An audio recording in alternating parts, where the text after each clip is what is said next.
Magandang hapon po. Attorney Guanzon po, ang inyong lingkod dito sa Usapang Matino. Andito po tayo ngayon. We are very honored at sa kabisi niya ay talagang naisingit ito ng aking kaibigan na si Professor Malu Tiquia. Hindi na po siya iba sa atin. Lagi na po siyang na-interview dito at sa ibang network. Si Prof. Malu Tiquia ay may master's degree sa UP, sa Master in Public Administration, at may master's degree po din po siya sa George Washington University sa degree na Political Management. Welcome, Prof. Malu.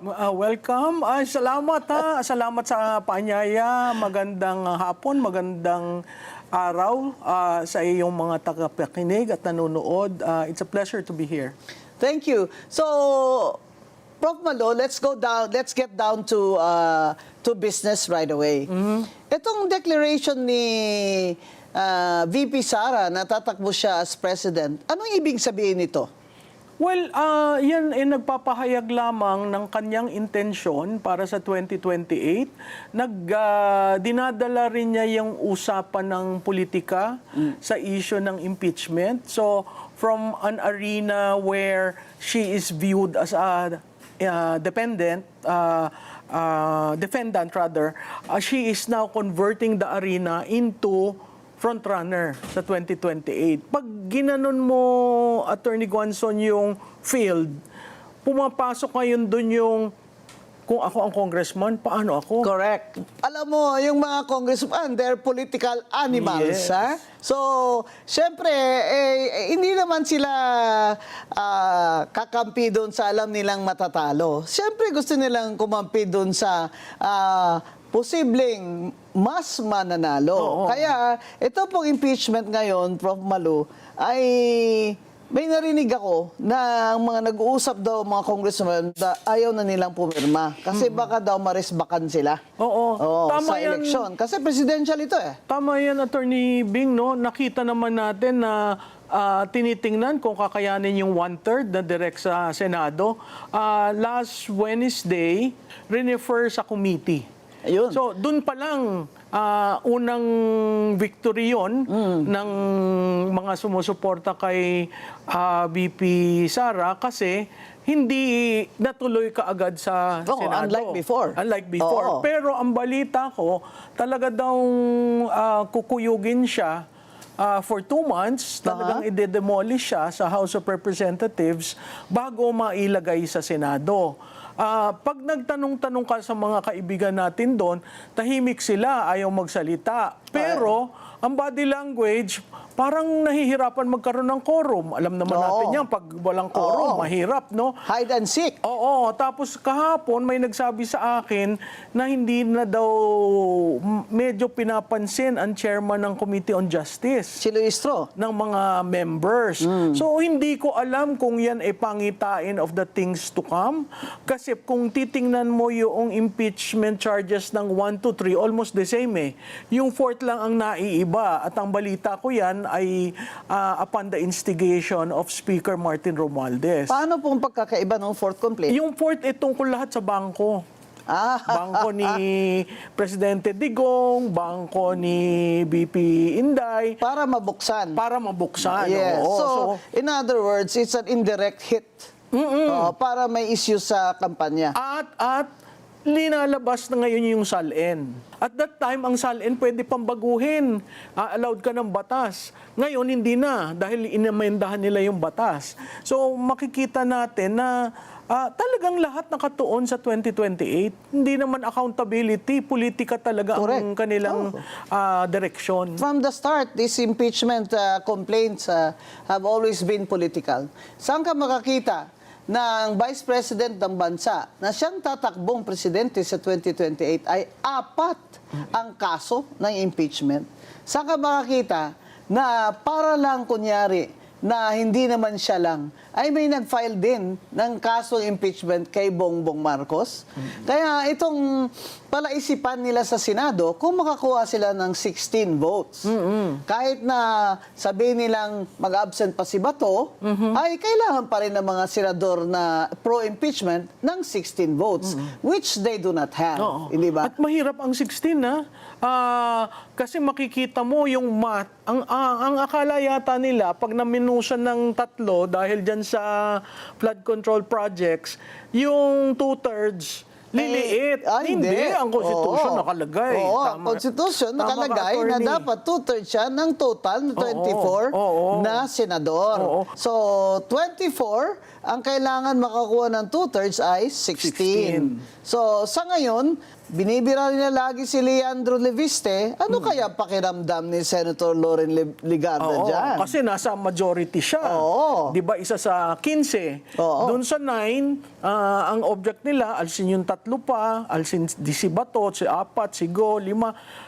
Pero mali ang basa sa saligang batas. Ang saligang batas ang sinasabi of all the 24. Yes. Whatever happens, they must get 16 votes, which right now, it looks like they cannot. Cannot, So, oo. everything here is now political. Political. Because they know that they cannot reach 16, and yet, itutuloy nila para pabuksan yung bank accounts, possibly even freeze her bank accounts. But now their problem is the Vice President has declared. Oo, alam mo, yung maagang paghayag ng intensyon, malaking bagay yan dahil may hahanda mo ngayon ang partido. Alam naman natin wala siyang partido. Ang pondo, alam rin natin kulang si BP Inday ng pondo. Ang organisasyon sa baba. No? Napakahalaga niyan 3 para yung kanyang competitiveness ay pwedeng ma-extend sa 2028. Doon sa, usually kasi 18 months ang preparasyon ng national campaign. Kung 18 months, December 2026 siya maghahayag. Ngayon, napaaga. So, merong 10 months na aayusin mo lahat ang mga problema sa organisasyon. In the meantime, she's subject to attacks. Yes, but alam mo yung subject to attacks, ang parating ang sinasabi ni... Ever since naman She's 2022 pa, subject to 2023. attacks. Di ba tinapon na ang sink, tinapon na ang bahay, ano pa ba naman ang itatapon? So, again, yung ginagawa dati ni Presidente Digong, sinabi na niya ang buhay niya, lahat ng pangit, lahat ng problema niya sa buhay. Pagdating ng eleksyon, wala ka nang ibabato. Ngayon, gano'n ang nangyayari.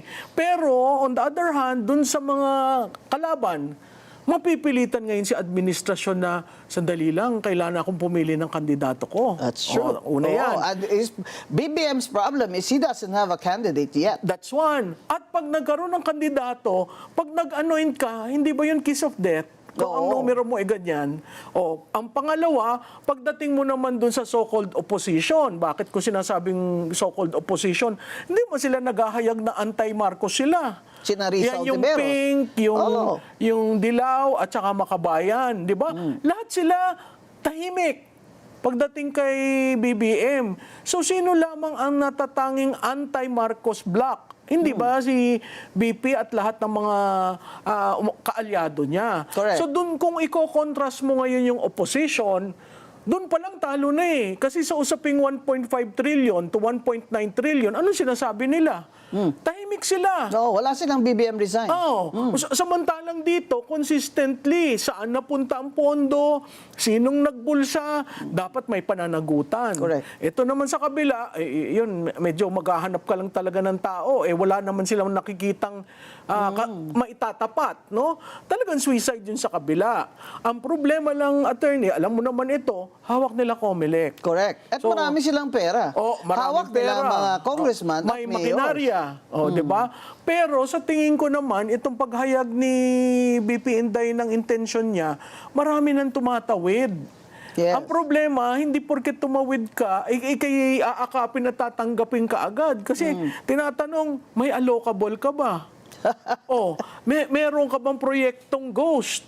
Meron ka bang proyektong substandard? May ayuda ka bang ghost? Oo. So maraming dadaanan yung tatawid. Kaya maganda na rin na napaagaan deklarasyon kasi talagang susuyurin mo yan. O pababayaan, wala naman siyang congressman, congresswomen, ilan lang ang senador niya, ilan sa local. 4 lang gobernador. Oo. So, kailangan mo talaga ng panahon kasi mahirap rin naman siyang tanggapin na lang lahat. Oo. Kasi babatikusin naman siya ng kanyang base. Ang difference, Attorney Guanzon, is si BP Inday may 30 to 35% ng total registered voters. Yun yung tinatawag na the enduring Duterte base. Right. Yung But in the time of Digong, he also had a few governors only. Yes. So, sanay sila na outlier, sanay na underdog. Tsaka kami mga Bisaya, sanay kami na underdog eh. Oh, so, Fighter ang mga Bisaya. So, pakiwari ko, yun ay isang endearing quality ni BP Inday. Pag tiningnan mo lahat ng survey, kahit sinong survey firm, ang Mindanao makes her buoyant, no? Hindi, pag bumabalik uli. So ito, halos, saan ka naman nakakita ng survey na 70%, 80% ang Mindanao para sa kanya? Yeah. Weak lang siya sa Calabarzon. Yan, yung sa Luzon, Luzon. di ba? Pero La Union, ganyan. may spattering ng green sa Luzon. Kailangan lang siguro bisitahin, kailangan talagang i-court mo. No, at saka i-focus siguro yung anti-corruption talaga. Oo. Yun talaga. That is the campaign anti-corruption trigger. campaign talaga. Oo. To reform the government. Oo. For us to survive as a people, as a nation, for our government to even be on the plus side, Yes, financially. Oo. Kailangan talaga we stop corruption. And that's the issue, number one issue in 2028. The disadvantage of BBM's candidate is may bahid. Oo. Di ba? So, tatanungin ka ng tatanungin, saan napunta yung pera? Sino ang mastermind? Yes. Kung hindi nyo yun sinasagot ngayon, magiging campaign issue yun sa lalo na at 1998. walang nakukulong. Precisely. Hanggang ngayon, si Martin hindi nakulong. Oo. Si Garjola hindi nakulong. Oo. Ang kinulong lang nila, si Revilla. Si Revilla. That's Oo. not, parang yun lang kasi gusto nilang ipakulong. Yun lang ang gusto, di ba? Kaya, Dahil sa Cavite. Oo. Pero sa survey ngayon, Prof. Malu, anong recent survey ng Publicus Asia, Dun where sa- you are the chair? yung approval rating ni BP Inday, nasa high ng 50s. Approval. Wow. Ang kanya, Ang trust niya rating. nasa 30s, 40s. So, maganda yung numero niya, bumaba for a while, pero very resilient ang numbers niya, umaangat. So, Ang trust rating ni Bongbong, magkano? nasa 30, 28. Di ba 14? Oo, 14. Sa trust, Oo, 14. yeah, 14. Oo. Yeah. So pag nakikita mo yung trend, ang taas-taas noon, talagang sumasadsad. At hindi siya nakakabalik. Ang difference kay Inday, meron siya ng blip, tapos umaangat ng konti, blip, tapos umaangat ng konti. Sino ang nagpapaangat sa kanya? Parating Mindanao. Kaya ang Mindanao, kailangan yung basagin kung gusto ng administrasyon. Pero paano mo basagin ang isang Duterte sa sarili niyang baluarte? Tsaka, ang mga tao sa Mindanao at kami mga Bisaya ba, mga Cebuano, may identification connection eh. Di ba? Na we would rather trust somebody who is from our region than someone who is from that region and has a record of corruption. Di ba? And cannot even explain. Yes, But yes. BBM cannot even explain this Tapos, di ba? massive corruption in his government. And ang ayaw ko pa dyan, yung he looks like it's not a problem. Oh, Hindi naman Yung let's tayo, move forward. Oo, Di ba? let's move on. Sinasabi Oo. ng spokesperson niya, paano kami mag-move on? Walang nakukulong. Tapos yung Sandro Marcos, anong sinasabi ngayon ng mga former security ni Saldico? May 5 maleta silang dinala sa Ilocos Norte. Ang problema talaga ni BBM at anyang kandidato is walang tiwala ang mga tao sa kanila. And I think, Prof. Malu, trust is really a number one standard ng voter. Oo. Di ba? Ang trust kasi yan yung nagde-determine kung paano ka mag-convert eh. Meron kang preference, sino ang nagugustuhan mong iboto, meron kang awareness, kilala mo ba, karamihan naman yan universal. So awareness over trust is equivalent to your preference. Wow. So denominator si trust, alam naman natin yan sa math na pag mataas ang denominator, mas madali kang mag-convert. Yun yung currency ng politiko. Pag nawala ang tiwala, mahirap. Ito yung simpleng example kay Presidente. Pag nawala ang tiwala, mahirap mong ibalik. Paano ka nga naman magtitiwala? It's a hair follicle test lang, ayaw niya gumawa. You know, a very simple thing. It's a hair follicle test. Hindi magawa ni BBM, which shows that our suspicions are true, that he is a cocaine addict. Because you cannot just stop taking cocaine for a week and then it will be flushed down. Even in 3 months, it might not be able to be flushed down, unlike a urine test. And so, he has to do more than just, di ba, photo op siya sa Naga, bigay siya 500 million dun sa museum, photo op na naman siya sa Negros, bibigay siya na naman ng 1 billion of our money. Of our money, nagbabayad talaga tayo ng tax, lalo na yung VAT na yan, mga hihirap ay nagbabayad ng tax. Kaya, Bongbong Marcos has to do more than just give us band-aid solutions. And obvious ba mga kababayan na he's a lame duck? Have you ever seen a president na after, in less than 3 years, ay hindi na siya ang political front runner? And sinaksak niya yung vice president niya and the people sympathized with her. So, BBM has a serious trust problem and he doesn't seem to care. Yes, and just a reflection of the use of the drug, it shows in the decision-making process eh. Right. One time you're north, then suddenly you're east, suddenly you're west. So pag tiningnan mo yung stability in terms of policy, ano ba talaga tayo? Hindi natin maintindihan kung yung larong ginagawa at kung minsan nagdesisyon na sa cabinet level, pagkagising bukas, iba na naman. At tinan mo yung China, di ba? Una niyang pinuntahan, China, ng start of the year in 2023. Yeah. Oh, tapos biglang pivot 360 degrees sa Amerikano with EDCA. Okay. Oo, yeah. Tapos every time na may New Year celebration, yung wife nandun. O kahit sa Chinese embassy. Oo, kaya ikaw magtataka ka, ano ba ito? Tapos may signaling na minumura, may signaling na persona non grata, may signaling na... So kung ikaw ay talagang on top of your job, sasabihin mo, sandali lang, huwag kayong maingay kasi ako ang architect ng foreign policy. Walang ganon. He also did that to former President Digong Duterte. Di ba may statement siya na, I will not. We are a sovereign country. Yung sa ICC. We will not. Diba? Ba ganun si Bongbong? I will not. Gaya mo. I will not. We are a sovereign country. We will not surrender our citizens. Ganyan. Anong ginawa? Ano nangyari? Di ba? Ano ginawa niya? Pinagplanuhan.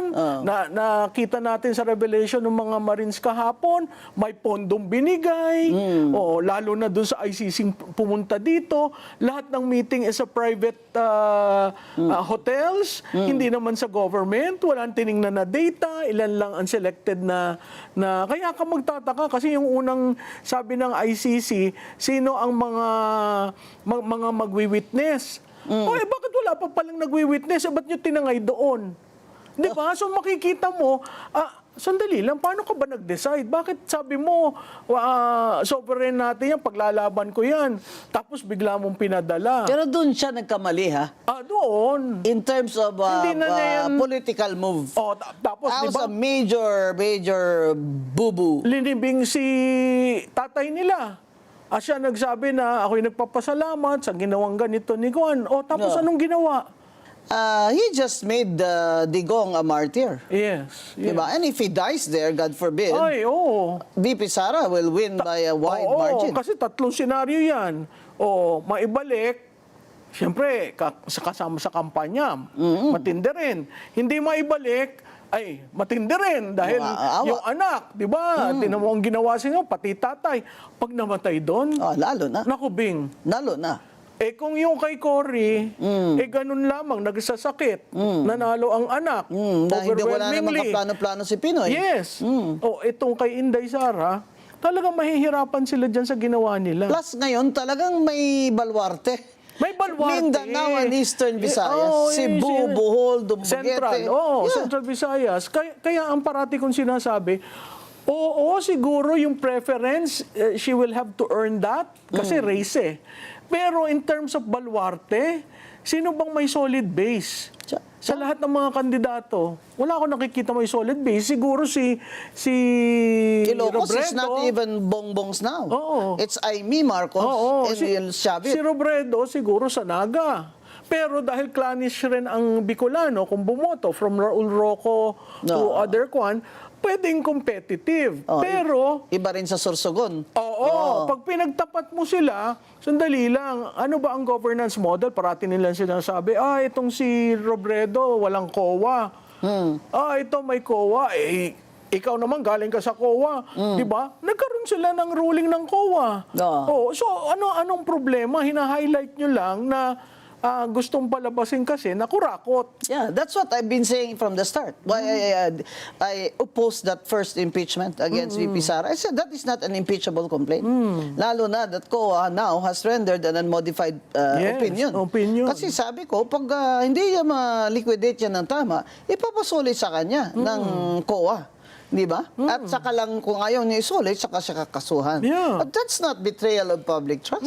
Because lahat sila may confidential fund. Si Bongbong, 4.3 billion ang confidential fund. Diba? Kung i-compare mo at pag tiningnan nga natin yung confidential fund kung saan ginamit, baka magulat tayo dahil karamihan illegal.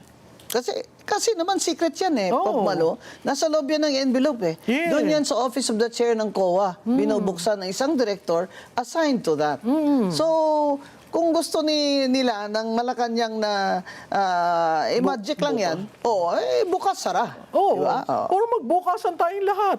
Dapat, Makita diba? natin kung Sinasabi ko, sino ang nagpapakatotoo. Lahat ng may mga 1 billion and up. Yes, Diba? yes. Buksan nyo. Yes. Bakit hindi nyo buksan? Kasi politika. Political lang. I think, Prof. Maluha, the congressmen are losing wind. Sabi sa akin nga ni Senate President Soto, ako lang personal, I interviewed him Ako personal, commissioner, ganyan, dami pang trabaho, why focus on this? Pero pag umakyat yan sa amin sa Senado, wala akong magagawa, I have to do my job. Pero siya personal, he's losing wind. At saka siya ang That's important. presiding, di ba? Sabi ko kasi, is it not na ganyan-ganyan because of your statements, biased ka na. People are saying you're biased, so maybe you should inhibit yourself. When he inhibits himself from voting, they're less than 16 lalo. Yes, immediately. But I just raised it sa kanya para aware naman siya na kung ang Senate ay nagfa-function as judges, then they should be fair. Especially the presiding should be fair, di ba? Kaso bitaw na siya ng mga salita di ba? Kaya siya may contempt case ngayon Inatake pa ang Supreme Court. So sabi ko, they're saying that you're biased. Siyempre, he defended himself, but nakita ko na parang wala na rin siyang gana. Parang rin si Senator Ping.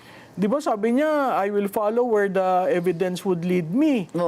So ngayon, ang challenge, ngayon nagsalita itong 18 na Marines. May affidavit. At saka siya, dati siyang sunod ng pulis. General. Yung ba ay bubuksan nila uli yung hearing na pinapaikot niya yung committee report halos walang gustong pumirma dahil nga loaded yung report at Saka hindi pa tapos. hindi daw kasabot si Martin Luther King Romualdez. Wala daw evidence. Ngayong sinabi na yan, Hindi ba yan evidence? Oo, nagatid sa bahay, Oo. hindi ba? Nagatid sila sa bahay Oo. ni mismo. Kaya sabi ko nga sa Facebook ko yung bang Homeowners Association ng Forbes ay hindi pa ba dito Oo. nababahala, no? Yeah. that this is going to be a security risk? Oo. Hindi ba? At saka maganda ito. Noong una, si Gutesa, isang tao. Ngayon, 18. That's correct. Sige nga. Wow. Subukan nyo. Kaya mabigat Meron to. pang 10 na reserba. Oo. Meron pa ba? Meron pang 10. Hindi lang... Hindi pa lumalabas. Hindi lumalabas kasi tinitingnan nga kung paano i-handle itong 18. Oh my Oh. gosh. So, kuwan na sila. Malapit na sila ma-checkmate. So ngayon nag-issue ng request sa Senate nag-move siya na investigate ng Senate itong declaration ng 18 si Amy Marcos, Oo. di ba? At ang plano ni Attorney Baligod, ang pagkakasabi sa akin ay dadalhin daw ang affidavit sa ombudsman. Correct? Yes. At ang That's the next step. affidavit kay Senator Ping Lacson. That's correct. Oo. That's the next step. Tapos nung nalaman namin, sabi ko, bakit mo pa dadalhin doon? Sigurado naman tayong hindi papansinin. Well, if there's going to be a complaint, di ba? Yes. For plunder, Oo. for graft, ganyan. Pero, hindi yun ganun kadali. Oo. Especially na yung ombudsman, obvious ba? Remulla yun eh. Do you think that he will indict Yes. BBM? Yes. Di ba? And when his brother may be the next presidential Yes, candidate of Bongbong di ba? Marcos. Oo. Wow! Mga kababayan, mainit po talaga ang balita lagi pag si Prof. Malutikia ang bisita natin. Kaya baka naman po, after several weeks ay babalik po siya dito sa Usapang Matino. Maraming salamat, Salamat, Prof. Malu. Attorney Bing. Thank Maraming you. salamat. Thank you very much. Ito po si Attorney Rowena Guanzon.